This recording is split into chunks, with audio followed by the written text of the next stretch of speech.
Hello everyone, welcome back to my YouTube channel Examgarh. Friends, आप सभी लोगों का बहुत बहुत स्वागत है एग्जामगढ़ पे। तो आप सभी को बता दें कि आज सुप्रीम कोर्ट से एक बड़ी अपडेट मिलने वाली है।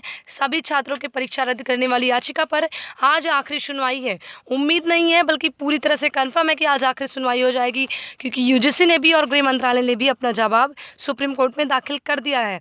तो चलिए, फिलहाल ये उत्तर प्रदेश की एक बड़ी यूनिवर्सिटी से बड़ी अपडेट निकल कर सामने आ रही है कि अगस्त से परीक्षाएँ, 27 अगस्त से परीक्षाएँ और जल्द ही प्रमोशन का रिजल्ट भी जारी हो जाएगा छात्रों का। और प्रमोशन परीक्षा पर आज सुप्रीम कोर्ट में सुनवाई होगी, ये आप सभी जानते हैं।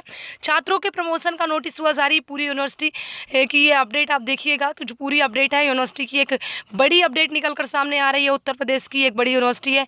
चलिए आपको पूरी अपडेट दिखा देते हैं कि कौन सी यूनिवर्सिटी है जो अगस्त में परीक्षाएँ करा रही है। जहाँ पर देखा जा रहा है कि अगस्त में अनलॉक की जो गाइडलाइन है उसके अकॉर्डिंग पूरी तरह से शिक्षण संस्थान बंद है। ऐसे में सभी यूनिवर्सिटी धीरे धीरे करके सितंबर के फर्स्ट वीक या फिर सेकंड वीक से ही परीक्षाएं शुरू कर रही हैं। मैं इस यूनिवर्सिटी 27 अगस्त से ये यूनिवर्सिटी परीक्षा शुरू कर रही है। साथ ही छात्रों के जो प्रमोट हो चुके हैं अभी तक उनका रिजल्ट नहीं आया है, तो छात्र एडमिशन कैसे लेंगे, इन सभी बातों पर चर्चा होगी। और यूजीसी क्या कह रहा है उस पर भी एक डिबेट आपको दिखाने वाले हैं। चलिए पूरी अपडेट आपको दिखा देते हैं। तो ये देखिए, ये अपडेट निकल कर सामने आ रही है। आज की अपडेट है, विश्वविद्यालय में अगले हफ्ते शुरू हो सकता है मूल्यांकन। अभी तक यहाँ पे मूल्यांकन नहीं शुरू हुआ है। जिन छात्रों को प्रमोशन देना है, तो छात्रों के मूल्यांकन नहीं शुरू हुआ, तो रिजल्ट भी नहीं आया है। साथ ही पूरी अपडेट देख लीजिए। पुस्तिकाओं की जांच के साथ अगस्त में ही करानी है अंतिम वर्ष की परीक्षा। थर्मल स्क्रीनिंग और मास्क का नहीं हो सकेगा इंतजाम। देखिए, इतनी लापरवाही के साथ यूनिवर्सिटी एग्जाम्स कैसे करवा सकती है। विश्वविद्यालय ने 27 अगस्त से स्नातक और परास्नातक कक्षाओं के अंतिम वर्ष की परीक्षा कराने का शेड्यूल तो जारी कर दिया, लेकिन परीक्षा केंद्रों पर थर्मल स्क्रीनिंग और मास्क की व्यवस्था कराने से हाथ खड़े कर दिए गए हैं। परीक्षा नियंत्रक संजीव सिंह का कहना है कि यह दोनों व्यवस्थाएं संबंधित कॉलेजों को खुद ही करनी होंगी।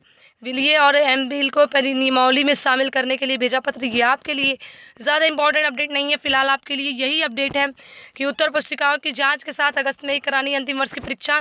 तो सोचिए टीचर्स क्या करेंगे, वहाँ पे सेंटर पर मौजूद रहेंगे परीक्षा कराने के लिए, कॉपी चेक करेंगे। किन किन मुसीबतों का सामना करना होगा। और यहाँ पर अभी तक कॉपी नहीं चेक हो पाई है छात्रों की, रिजल्ट भी नहीं आ पाएगा। लेकिन प्रमोशन का नोटिस जारी हो चुका है यूनिवर्सिटी से। रुहेलखंड विश्वविद्यालय प्रशासन अगले हफ्ते से उत्तर पुस्तिकाओं का मूल्यांकन कराने की तैयारी कर रहा है, जबकि अगस्त के अंत में स्नातक और परास्नातक कक्षाओं के अंतिम वर्ष की परीक्षाएं भी होनी है। ऐसे में कोरोना काल में विश्वविद्यालय के लिए टीचरों की ड्यूटी लगाना किसी बड़ी चुनौती से कम नहीं है। विश्वविद्यालय में उत्तर पुस्तिकाओं का मूल्यांकन में हर दिन 250 से 300 टीचरों की ड्यूटी लगाई जाती है, जबकि 27 अगस्त से स्नातक और परास्नातक की अंतिम वर्ष की परीक्षाएं 325 सेंटरों पर आयोजित की जानी है। इनमें भी काफ़ी संख्या में टीचरों की ड्यूटी लगाई जानी है। यहाँ दिक्कत से हो रही है कि कोरोना महामारी के बीच इतनी बड़ी संख्या में टीचर की ड्यूटी लग भी जाए तो वहाँ मूल्यांकन कार्य के लिए कैसे आएंगे और जाएंगे।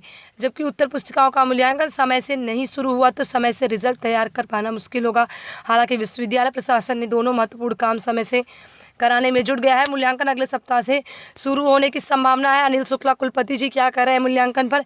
मूल्यांकन कार्य जल्द कराने की तैयारी है, इसके लिए क्या व्यवस्थाएं रहेंगी, इसे लेकर जल्द ही चर्चा की जाएगी। प्रोफेसर अनिल शुक्ला की तरफ से, जो कि रुहेलखंड विश्वविद्यालय के कुलपति जी हैं, उनकी तरफ से कहा जा रहा है। तो इस पर एक आपको सुझाव देना चाहेंगे कि देखिए, अगर यूनिवर्सिटी में 27 अगस्त से परीक्षा शुरू हो रही हैं अगले हफ्ते, मतलब 20 से 22 तारीख के बाद अगर परीक्षाओं का मूल्यांकन भी चालू हो रहा है, तो दोनों काम एक साथ कैसे होंगे।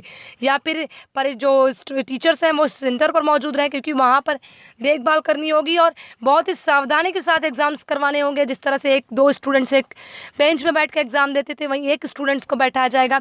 और एक विशेष बात आप ध्यान रखिए, अंतिम वर्ष के छात्र इस बात का विशेष ध्यान रखें कि परीक्षा देने अगर आप जा भी रहे हैं तो वहाँ पर थर्मल स्क्रीनिंग और मास्क की व्यवस्थाएँ नहीं रहेंगी। तो आपको बहुत ही सावधानी के साथ पेपर देने जाना होगा, कहीं ऐसा ना हो जाए बीएड की तरह भी यहाँ पर भी फिजिकल डिस्टेंसिंग की पूरी धज्जियाँ उड़ाई जाएं। इसलिए आप सभी लोग सुरक्षित जाइएगा, क्योंकि आप अपनी जिम्मेदारी के साथ जाएंगे तो एग्ज़ाम अच्छे से दे पाएंगे। फिलहाल चलिए यूजीसी की तरफ से जो अपडेट मिल रही हैं परीक्षा कराने के संबंध में, चलिए उसको दिखा देते हैं आपको। तो ये देखिए, यूजीसी कह रहा है अंतिम वर्ष की परीक्षाएं रद्द करना विश्वविद्यालयों के हित में नहीं है। यूजीसी कह रहा है कि विश्वविद्यालय अनुदान आयोग ने सुप्रीम कोर्ट में कहा है कि अंतिम वर्ष की परीक्षा छात्र के शैक्षणिक जीवन में बहुत महत्वपूर्ण होती है। इन परीक्षाओं को रद्द करना किसी सूरत में छात्रों के हित में नहीं है। महाराष्ट्र और दिल्ली सरकार के हलफनामे के जवाब में आयोग ने कोर्ट में कहा।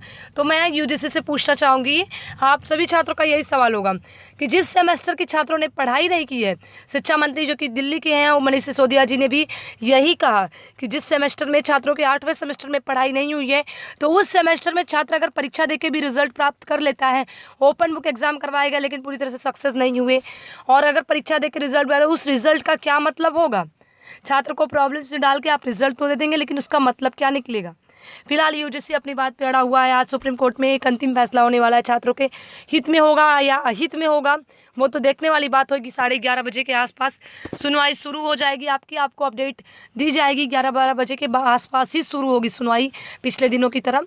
फिलहाल सुप्रीम कोर्ट की सुनवाई का हम सभी इंतजार कर रहे हैं, चाहते हैं कि छात्रों को एक खुशखबरी मिले।